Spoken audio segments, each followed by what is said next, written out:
کو زندہ درگور کر دیا جاتا تھا، بیٹیوں کو زندہ دفنا دیا جاتا تھا، ماں کو بیٹے ذلیل و خوار سمجھتے تھے، اپنی قدموں کے ٹھوکر پہ رکھتے تھے، بیویوں کو چوک چوراہے پہ گھمایا کرتے تھے، ذلیل سمجھا جاتا تھا، عورتوں کا کوئی مقام نہیں تھا، بیٹیوں کا کوئی مقام نہیں تھا، بیوی کا کوئی مقام نہیں تھا۔ لیکن جب میرے نبی اس روئے زمین پر مبعوث ہوئے، جب میرے نبی اس روئے زمین پر جلوہ افروز ہوئے، آپ نے ببانگِ دہل کہا عورت مارنے کی چیز نہیں ہے، پیار کرنے کی چیز ہے۔ ایسی جاہلیت کا دور تھا، بیٹیوں کو زندہ دفنا دیا جاتا تھا۔ اس دور میں حضور کہہ رہے ہیں عورتوں کو مارنا نہیں جاتا ہے، بیٹیوں کو زندہ درگور نہیں کیا جاتا ہے۔ بتائیے ماں کے قدموں میں جنت، یہ کس نے بتایا؟ بتائیے کس نے بتایا؟ کیا نبی نے نہیں بتایا؟ بیٹی رحمت ہے، کس نے بتایا؟ عورت بیوی گھر کی زینت ہے، کس نے بتایا؟ ایک ہی جواب آئے گا، اگر کسی نے بتایا ہے تو آمنہ کا لال نے بتایا ہے، اگر کسی نے بتایا ہے وہ حسن کریم کے نانا جان نے بتایا ہے۔ آپ کی زبان سے ایک ہی آواز آئے گی، اگر کسی نے بتایا ہے فاطمہ الزہرا کے بابا جان نے بتایا ہے۔ اسی لیے ہم کیوں نہ کہیں، نعرہ کم لگانے کا وقت کم ہے، حضرت کو بھی آنا ہے، ماحول بھی گرم ہے، اسی لیے تم نعرہ لگائیے۔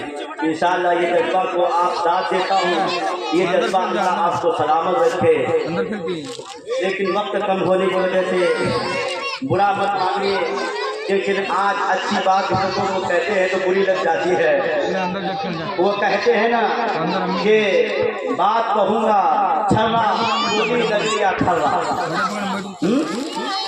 حق بات جو بولوں گا بول کے رہوں گا، چاہے اچھی لگے یا بری لگے، بری لگے گے تو آپ گالی دیں گے، اچھی لگے گے تو دعا دیں گے۔ یہی ہو سکتا ہے، دو کام میں ایک کام ہو سکتا ہے، دو تلوار ایک میان میں نہیں رہ سکتا، دو تلوار ایک میان میں نہیں رہ سکتا۔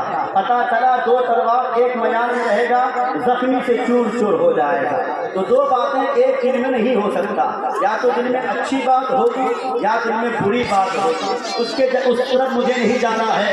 اعلیٰ حضرت نے فرمایا زمین و زمان تمہارے لیے، مکین و مکان تمہارے لیے، اور چنین و چنا تمہارے لیے، اور ہم آئے یہاں تمہارے لیے، تجھے بھی وہاں تمہارے لیے۔ میں آپ کو کیا سماعت کر رہا تھا، میں آپ کو یہ بتا رہا تھا۔ آئیے ایک مرتبہ درود پاک پڑھ لیجیے، اللہم صلی علی سیدنا شفیعنا حبیبنا مولانا محمد وبارک صلو علیہ صلاۃ و سلام علیک یا رسول اللہ صلی اللہ تعالی علیہ وسلم۔ میں آپ کو یہ بتا رہا تھا، حضور نے فرمایا کہ جب تمہیں دنیا میں جنت کی کیاریوں میں سے گھومنے کا من کرے، جنت کی کیاریوں میں سے تمہیں اپنے آپ کو گھمانے کا من کرے، یعنی ٹھنڈک محسوس ہونے کا من کرے، اب ذرا غور کیجئے کہ حضور کیا فرما رہے ہیں، جنت کہاں ہے اور جنت کی ٹھنڈک دنیا میں کیسے مل سکتی ہے۔ ذرا آپ بغور سوال کیجئے، آپ کے دلوں میں اترنا چاہتا ہوں، آپ کے دلوں میں بات کو اتارنا چاہتا ہوں۔ حضور فرما رہے ہیں جب تمہیں دنیا میں جنت کی ٹھنڈک لینا چاہو، جب تمہیں دنیا